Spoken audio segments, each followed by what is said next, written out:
Hello, everyone. Welcome back to another episode of the HR Leaders Podcast, a show where we explore the future of work with industry experts and HR executives from the world's leading global brands. Today, we have a special guest on the show. We're joined by Robert Glazer, who's founder and CEO of Acceleration Partners, creator of the Friday Forward, and author of his newly released book, Elevate. Robert, welcome to the show. How are you? Thanks for having me, Chris. Look, before we jump in, tell everyone a bit about yourself personally and your journey to where we are today. It's been a long journey, with some ups and downs. I started a company called Acceleration Partners about 13 years ago. We've developed into one of the largest affiliate and partner marketing agencies in the world. We help large brands develop partnerships with hundreds or thousands of advocates and publishers who really get paid on a performance basis for promoting their products and services.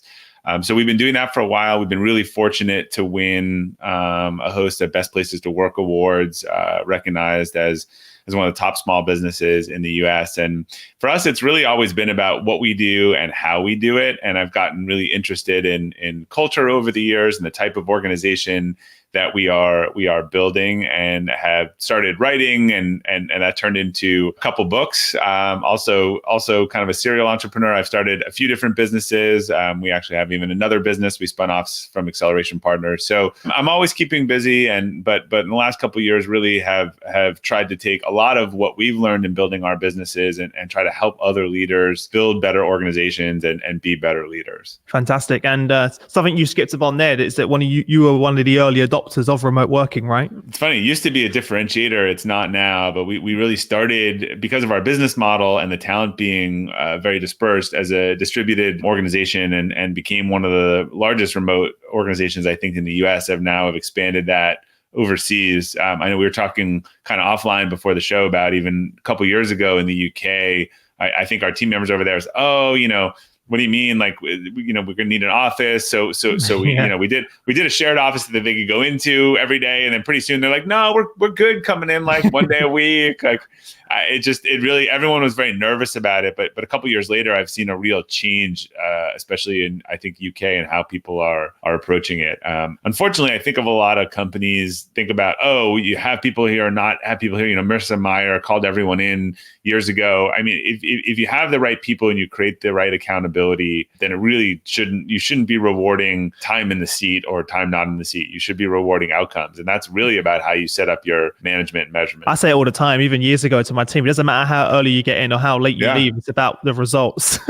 we're not measuring the time in the office. I had a boss who years ago really valued FaceTime and would get really frustrated with people leaving. So I did an experiment where I came in at 7 a.m. for a week and played computer games for 2 hours before I started working at 9 o'clock from my computer. And that person's satisfaction with me went up dramatically during those periods. So one of my favorite quotes, Charlie Munger, Warren Buffett's number 2, he says, show me the incentive and I'll tell you the behavior. I think we are inadvertently in the workplace these days incentivizing a lot of the wrong behaviors and not the right outcomes. So obviously, the new book came out, right? Yeah, October last year. So it feels like it's been a year, but it's only been a couple months. What was the inspiration behind this new book? Yeah, so I actually did not set out or intend to write this book. What happened was about 5 years ago now, I guess I've been saying 4 years for too long at this point. So about 5 years ago, I came back from a leadership training. I got keenly focused on the importance of sort of a morning routine,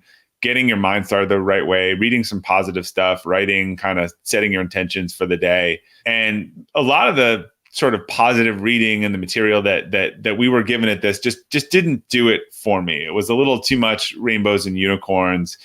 I had some interesting stories and some quotes and stuff that I had collected. So I decided on Friday, I would just send this note called Friday Inspiration to my team. I'd use a quote, I use a story or something, and I started sending it for maybe 5 or 6 weeks, and I didn't think anyone was reading it or paying attention. And I started getting a lot of these notes back from people saying, hey, I really love this, or I did this, or I shared this with my husband. They shared it with their company. And I was at an entrepreneurs organization meeting shortly after with a bunch of other CEOs, and we were talking about best practices. And I was talking about our company was remote, and it was 30 or 40 at the time. And I said, I've been sending this note to people every week, this kind of Friday inspiration note, and people really like it. It's not about work. It's a chance to connect with them. And they said, oh, that's interesting. I said, you guys should consider it. It seems to be a good practice. And they said, all right, well, send us a sample. So the next week I sent it to like 3 or 4 people. And one of the people started their own and still does it to this day and loves it. And the other 3, like good entrepreneurs, said, this is great. We'll send this to our companies. And when they started doing that and sharing that, I thought, oh, maybe other people would be interested. It was still like a BCC.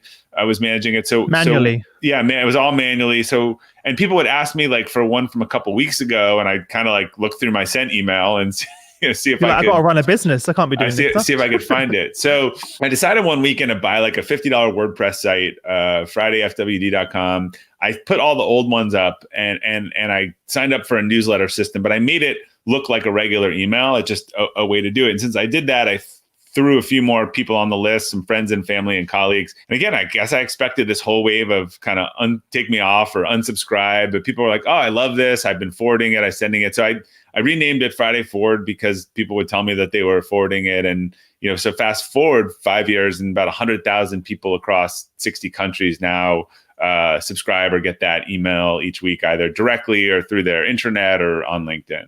I went to write a compilation book, figuring that a couple of years in, people had not seen the best of. Yeah. And all of these agents said, no one likes compilation books. No one buy a compilation book. And I met an agent who said the same thing to me, but he said, look, I think there's a story behind this. So what's the story that you could write? And what happened was I thought about it. And in the couple of years that I had written Friday Forward, our company had really doubled. I was reaching kind of new personal and professional heights. I was studying other world-class leaders and performers, and I was seeing the impact that these emails made on kind of strangers all around the world. And when I sort of asked myself, like, what was the common thread there, I realized it was all this notion of this formula of capacity building. And I had been using it myself. We had been using it as a leadership strategy on our organization.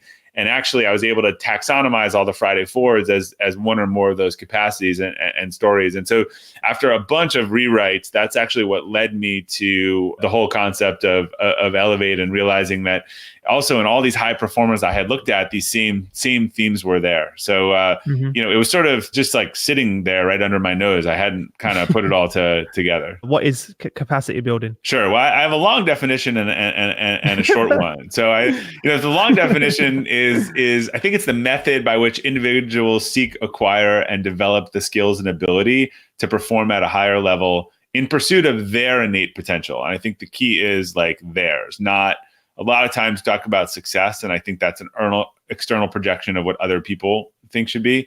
Yeah. But the short description is just how you get better. And there's 4 key elements to capacity building. There's spiritual capacity, intellectual capacity, physical capacity, and emotional. And they are very intertwined. And I think of them as sort of 4 chambers of a ball. And if they're growing in tandem and improving, you'll get a lot of momentum as that ball rolls. But if you let one get totally out of whack or deflated, think about trying to roll a ball that's kind of totally deflated on one quarter. So they are very interrelated. And I'm happy to just run through kind of high level. That'd be great, because that's the structure of the book, right? That's the structure. Those 4 areas. So let's start with, if we could start with the spiritual capacity, that'd be great. And they go in a logical order. So spiritual. There is an order. Oh, okay. There is an order. And spiritual for me, and I can, after we can do some play around like what happens when one is totally missing, like what does it look like, to understand the order. So spiritual is not religious. Spiritual is capacity about understanding who you are, what you want most, and the standards you want to live by. It's for most people, it's really understanding their core value or their core purpose or their why, as it's used pretty commonly. So this is like, what do you want and where you're going, kind of your North Star. And then once you know that, intellectual capacity is about how you improve your ability to think, learn, plan, and execute with discipline. So this is things like having a growth mindset, setting your long-term goals, establishing routine and discipline and accountability. This is sort of how you lock in and get what you want most. Physical capacity, which offers the sort of best analogy. I think we understand physical capacity, and I'll explain that. But this is our health, our well-being, and our physical performance. We understand that if there's a weight that we struggle to lift, if we lift it every day 5 times for 90 days, at the end of 90 days, we'll be able to lift more weight with less effort. It's actually the same for all of these capacities. We just, in the other ones, we tend to think it's something we have or don't have, whereas we understand in physical, like it's something that we can improve and work towards. And then the last is emotional. So emotional capacity is how you react to challenging situations, your emotional mindset, and the quality of your relationships. So this is actually the external world that you interface with. If the first three are kind of about you, I would say the first three are about how you build the race car, test it out. This is like what happens when you put the race car on the track. And some people in those environments perform better than expected, and some people kind of collapse. So they are very tied together, and I think they are pretty much the underlying tenets of all self-improvement. How do you structure these in the book? Is it like examples of each of these that you lay out? Yeah, I sort of explain what it is. I tell sort of a personal story and examples, and then I talk about like ways to actually get started. I always say that like this is not a hack, this is not an easy answer, but if you do small things in each of these areas consistently for 16 or 90 days, you will start to notice significant improvements. Could you share some of those quick things we can get started for each of these areas? I think it starts with spiritual capacity. And the reason is if you don't know what you want, I see a lot of people out there who I think that probably have strong intellectual, physical, and emotional capacity. What they're spending all their time working towards is not something that actually makes them happy or feel fulfilled. It is some external definition. So I do think it's important to figure out yourself. If you don't know your core values, you can't articulate your core values, you're sort of driving a car around in the dark. You might get to where you want to go, but you're going to bump into a lot of things on the way, because I think for most of us, we know when we have a core value violation. We just don't know how to articulate that. We know when we're doing things that feel like they give us energy and they're very aligned to what we're meant to do, and we know when we're not. We just don't have the words. So one of the exercises that we work through with our team and that I teach people is to sit down and make some concurrent lists. And there's some questions in the book that can help with that. But, a simple one would be like, what are some personal and professional times when you felt really motivated or doing great work or you didn't? Same question personally. If you want sort of a 202 version of this, you might ask yourself, like, what is it that you would like people to say at your eulogy, at your funeral, in their eulogy about you? Like, that's a very hard discussion to have, but it will get right to the core of the things that are important to you. And then what happens is if you start looking across these different lists, these kind of doing well, not doing well, you should start to see some patterns and can kind of then make a new list and draw some themes together. A lot of people, it takes 6 months to a year to have core values where you can say, my core values are X, Y, Z, and they have the labels. But if you have the concepts or you have a work in progress, that gets you a long way. And you'll make really just better decisions. Like if I'm struggling with a decision, I will look down at my core values. My decision to continue with Friday Forward, even though it had no place in our business and no economic value, was because, and it's actually changed my life, but it was because it just was a home run on all 5 of my core values. It was something that I needed to be doing because it met my core values. By the way, when you're making decisions, big decisions about like where you're going to work, who you're going to partner with, where you're going to live, these are decisions that are really aided by clarity around your values. But for me, one of the definitive proofs of like a core value is actually the sort of antithesis. So if you understand one of your core values to be gratitude, and then I would say to you, like, so how does it feel if you're standing talking to at a party to someone who expresses the opposite, right? So they are talking there about, their trust funds running at them, like everything that is just like ungrateful. Like, do you just like, is it sort of striking at the fiber of your being, and you just need to get away from this person? And that's how you know that you've sort of found it. But the awareness of that actually improves situations like that. So now I actually know when I'm in a situation with someone who's not my core values. And rather than it just setting off my alarm being like, I have to get out of here, like I can manage that situation better. So the awareness is helpful. So that's spiritual. Intellectual, one of the key things about setting goals in that I have learned is that I used to set all these 1-year goals and I'd crush them. And I was like, oh, it's great.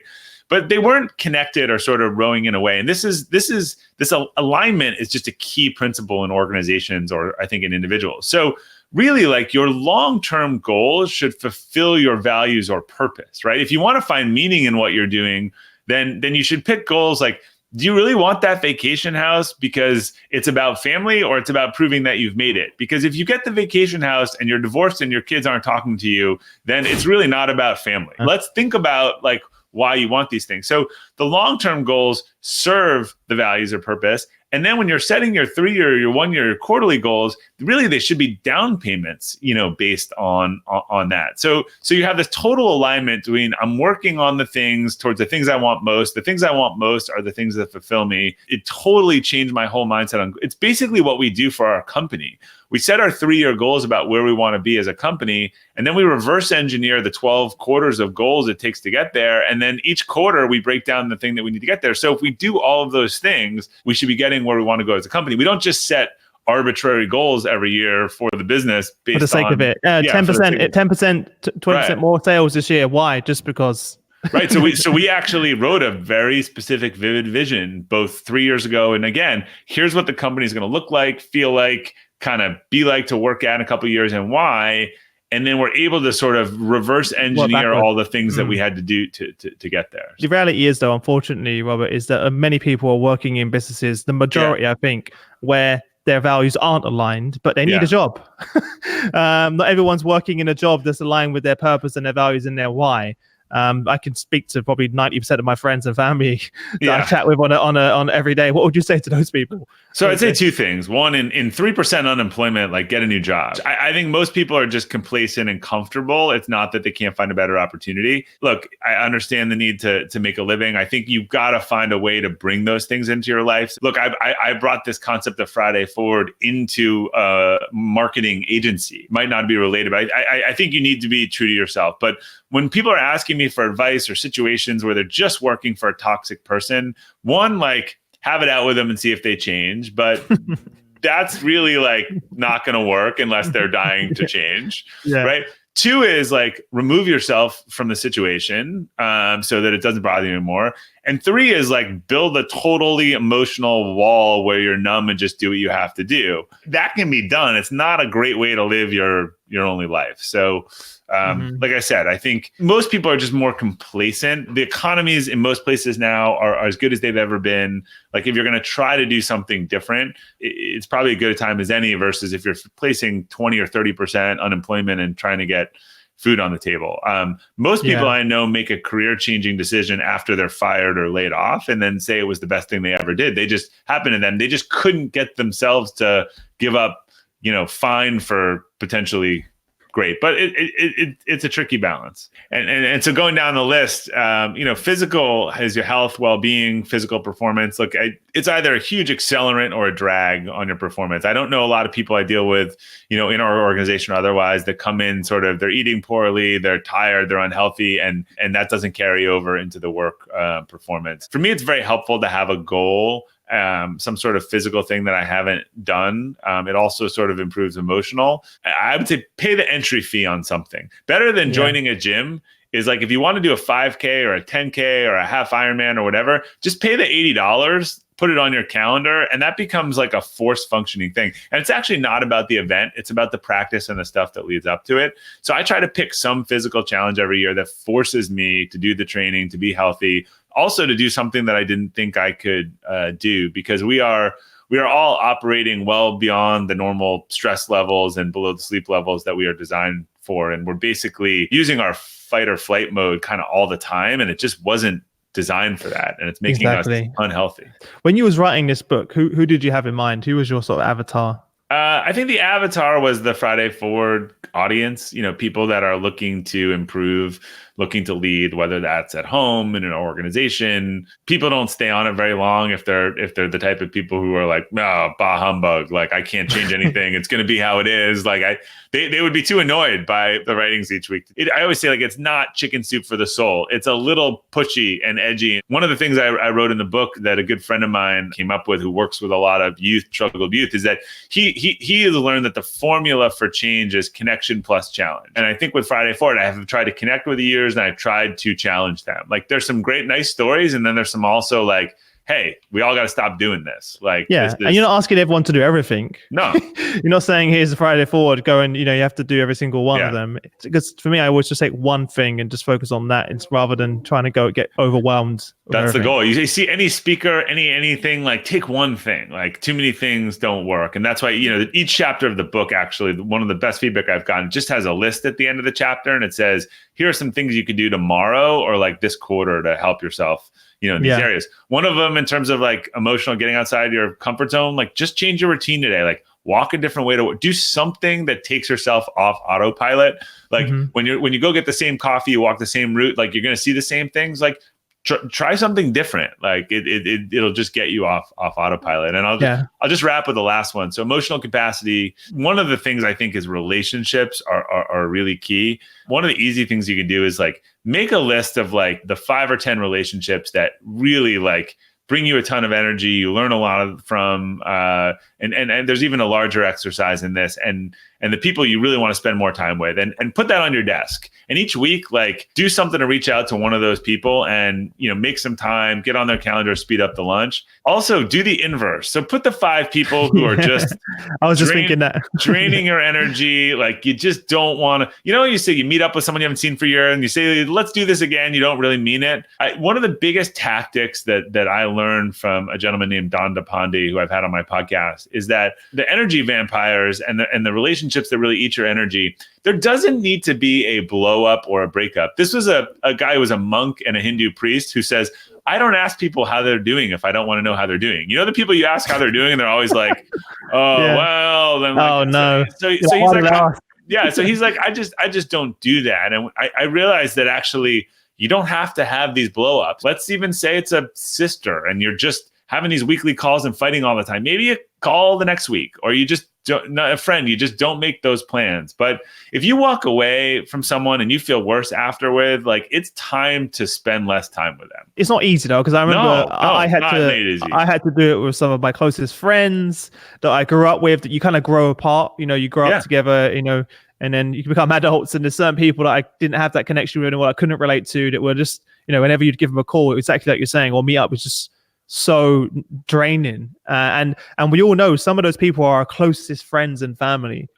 For most people, it is, and it is not easy, right? But you have to do it. Actually, I think this is the case for you. When you up your game, your tolerance for people who bring you down, lowers. And I'm sure a lot of these friends see you doing all this stuff, and they feel worse about themselves because they're seeing you do what they haven't been willing to do. And so they're actually, whether they mean it or not, they're trying to bring you down. As Jim Rohn once said, if you're the smartest guy in the room, it's probably time to switch rooms. This is imperative, but it is not easy by any stretch. Yeah. And before we wrap up as well, you also talk about the build a better path section of the book. So to sort of wrap things up with that. One of the organizations I'm supporting with the book is an organization called Build. And what they do is it's a phenomenal organization that sort of believes in the principle of capacity building. And they bring an entrepreneurial curriculum to a school where there's typically, low graduation rates, maybe 60% in more challenging areas. And in teaching these kids entrepreneurship and giving them this curriculum and having them do a business plan competition and actually take roles in these businesses over the next couple of years, the context for their education just increases dramatically, right? One kid's the CMO and suddenly English, is more important, or the kid's the CFO and then suddenly, math is more important. But we watch them present on stage and grow and pitch ideas, and they graduate. If they stay all 4 years, they graduate from that same school at about 95%. So I'm donating a portion of the proceeds to that book. And I really believe in taking the notion of capacity building to kids in schools. And, let's not tell everyone, hey, here's the sort of paint by number career definition of success. Like help them understand what their values are, what their strengths are, and really like lean into those. I love the way you put that, by the way, just really randomly, because in school, I was like terrible at maths, English. I was told I had learning difficulties, all these things. But as soon as I started this company and I related maths, English, etc., to my business and what that meant, all of a sudden, I had a lot of interest in finance, in operations, in production, and all of these areas. You have context, right? Yeah, exactly. I was like, I got diagnosed with ADD like late in life, and I really, now that I wasn't good at paying attention in school. I was creative, I was entrepreneurial, which means I was disruptive. That's normally what what it means. If I could go back now and learn all this stuff that I didn't pay attention to, I'd love to, because now that I know what I want to do and how I want to do it, I'd love that context. So look, thank you so much for joining us on the show. I really appreciate it. Before we wrap up, if there's sort of one parting piece of advice, what would that be? And where's the best place for people to connect with you if they want to learn more and reach out? So one parting piece of advice is, when you know you want to do something, do it sooner. The pain of waiting never gets better. Most of my regrets are something that I knew I needed to do it and I just waited too long, and it never gets better in my experience of the time, never gets more opportunity. It's kind of like there's never a great time to have a kid, right? And in the same way, it's never a good time to start a new job. Like the timing is never perfect. So if you want that excuse, you can have that excuse. In terms of me, you can find everything all in one place now. It's all moved together. So at Robert Glazer, GLAZER.com. So there's the Elevate book, the Elevate podcast, Friday Forward, and some other information and articles. Yeah, I love that example, by the way, because before the show, I said to you, I quit my job, had a baby, got married, and bought a house in the same year, which is insane if you look at I have that in the book, that example, except I was building a house and living with my parents, and that was the year I had a panic attack. So maybe you shouldn't do all of those things, Yeah. We wouldn't recommend that for everyone, but sometimes that is literally burning all the privileges and not going back. But and it's supposed to be difficult. That's the thing for everyone listening. It's going to be hard. You are going to fail, and that's okay. Yeah, that's part of it. You cannot go through this and have perfection. It doesn't exist. Thanks so much again for taking the time to join us, and I wish you all the best until next week. Right? All right. See you later. Bye.